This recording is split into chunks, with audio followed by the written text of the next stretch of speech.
રામનવમીના પર્વ નિમિત્તે કિસાન ગૌશાળા ખાતે અનેકવિધ કાર્યક્રમનું આયોજન કરવામાં આવ્યું હતું, જેમાં કામધેનુ યજ્ઞ, ગૌપૂજન, રામવંદના, મહાઆરતી સહિતના અનેક કાર્યક્રમો યોજાયા હતા। ત્યારે કિસાન ગૌશાળા ખાતે મોટી સંખ્યામાં લોકો ઉપસ્થિત રહ્યા હતા અને રામનવમીની ઉજવણી કરી હતી। ચંદ્રેશભાઈ પટેલ, રાજકોટ કિસાન ગૌશાળા।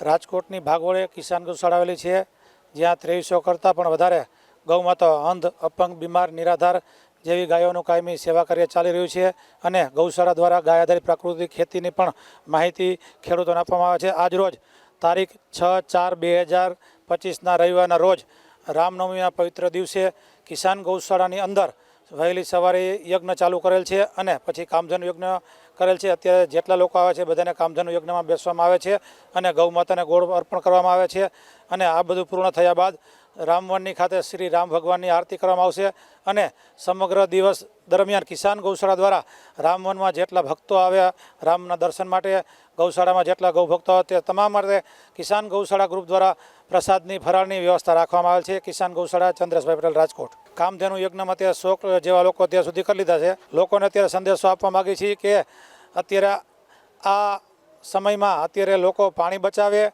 વૃક્ષો વાવે અને ખેડૂતો પ્રાકૃતિક ખેતી કરતા થાય, જેથી આપણી સંસ્કૃતિ બચશે।